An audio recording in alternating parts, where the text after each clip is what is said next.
Good evening. We're coming to you again tonight from Mayo University Hospital here in Castlebar. And since the last time we spoke, obviously there have been some major developments. And the one that most people, of course, will be aware of is the announcement by Taoiseach Micheál Martin on the 21st of January, televised address to the nation that restrictions were going to be lifted. And of course you'll be aware of that speech, and the Taoiseach spoke about a new dawn, and spring was coming and change was in the air, and we were going to be able to go back and do the things that we did before, and in essence it's all over and we can look forward to life as it was. Now we're coming to you tonight because we want to remind you really that is most certainly not the case. Now, of course, you can maybe go to a restaurant without showing a pass, but the essentials of the terrible things that have been happening over the last 2 years have not changed. And I want to remind you of some of those that are specific here to Castlebar, but of course, as we know, right around the country. The nurses here at Castlebar, Mayo University Hospital, were gagged before Micheál Martin's speech, and they're still gagged here at Mayo University Hospital.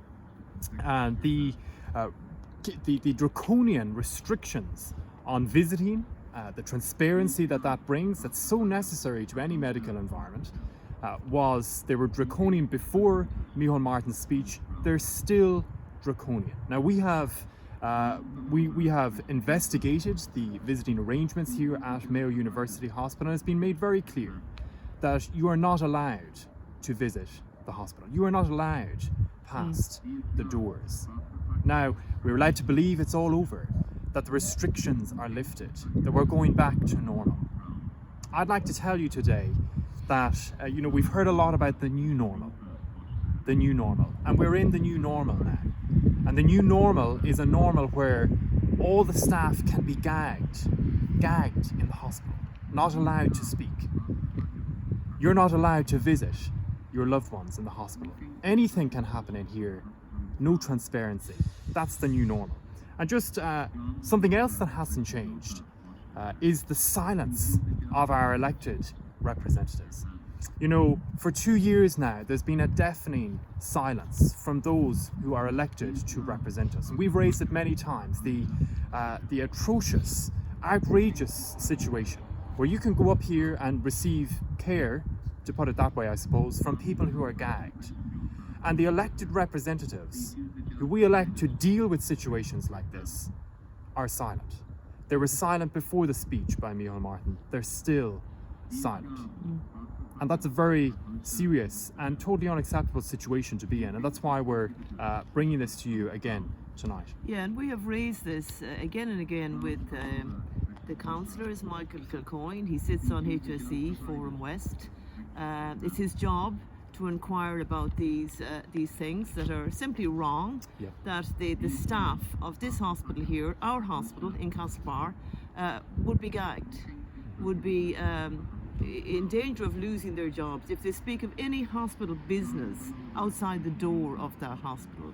Now, especially when we're in this position where we are not allowed in there tonight.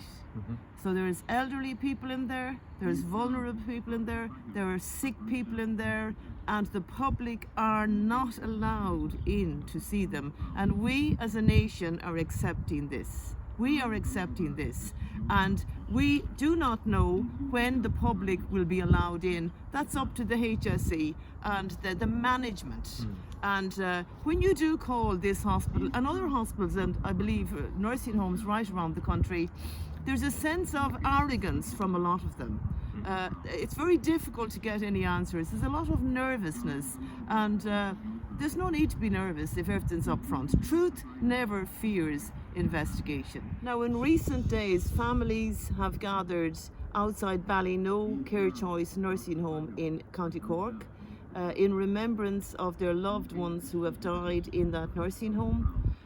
They would have watched outside windows as their loved ones took their last breaths, and one in particular spoke of a family member who loved people, Love being with people, and it was heartbreaking to hear of them having to sit outside a window and watch that person take their last breath.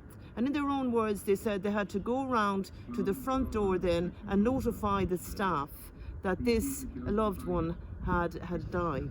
And that is inhumane. That is inhumane. It's wrong. It should not happen. Are we supposed to clap for these people? Are we supposed to clap for them and to refuse to ask any questions? Now, no politicians were present at that gathering. No elected representatives, no opposition.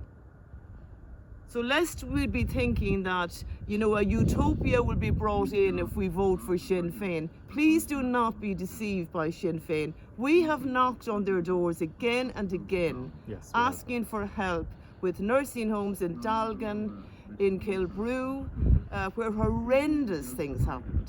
And there is a silence from Sinn Féin. So please do not deceive ourselves that all will change if we vote in Sinn Féin. That simply will not happen. And we have gone to Sinn Féin. We've contacted every politician about these inhumane and horrendous acts that are happening, and very little has been done. There's no energy there. Rose Conway Walsh can come outside this hospital to support the nurses, but when she's asked about the vulnerable, the oppressed, the dying, the stories we've read on our local papers, she doesn't want to hear it. And I'm sorry to have to say that. I would love to be able to say different, but that is the truth. I would again call upon the church. The church is strangely silent. I listened recently to an interview with Archbishop Neary on his retirement, and he was asked what is he going to do at this time of crisis in our country. Thousands of the elderly who have paid, who have given their money, who have written their wills. And he was asked what is he going to do in his days of retirement. And of course the first answer always is he's going to reflect. Wouldn't it be great, I was thinking, if he reflected on the dying and those who are oppressed in here tonight and who haven't seen or heard from their loved ones and who are put on ventilators when they shouldn't be on them. And we're at the mercy of a gagged staff. I wonder would he reflect on that? And it has been said in recent weeks coming up to Christmas, it's a known fact that many people have died in this hospital who should have been sitting round the Christmas table. Now Archbishop Neary knows that. He knows that. That's a fact. So they shouldn't have died. They should be still alive. Would it not be a Christian act to inquire about that? To give a call to Catherine Donoghue? Maybe to give a shout to the government or the opposition? A true Christian gets involved. As I said before, in the words of the Lord Jesus Christ, who is my neighbour? The one who got down off his horse or his donkey and went over where the wounded were, where the dying were, where the oppressed were, and he rolled up his sleeves and he got involved. And it's not a Christian church, it's not a Christian act to stand silently by. And I know why there's a silence from the Archbishop Neary and the church. It's because they are arm in arm with the government.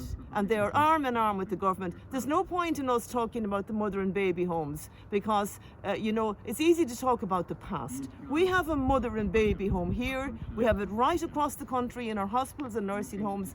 We need to shout now. We need to call upon the Catholic Church. Not in 60 years' time when we look back and then whoever is there will write some statements and beat their breasts and say, wasn't it terrible? No, it's now, Archbishop, priests, bishops. Where are you? Where are you now? Where's the true Christianity? Going back to the mother and baby homes, of course, we can all moralise now and, do our protesting and talk about how horrific it all was. But the reality is the politicians knew, the councillors knew, the church knew about it. They did know about it. But the church is all, the Catholic Church is all about control. And they were controlling the people that time. And that's what we are in now. We are in an era now of control with the government and the church arm in arm. And we need to call them out for that. We'd encourage you, as you watch this video, to do what you can to take action. This ends when the people decide it will end. And the situation here ends when we decide it will end. We have elected representatives, you have your local politicians. We'd encourage you to pick up the phone, to take that action that you can do. And we're fully confident that with this continued action, we will get the truth and it will come out in its time.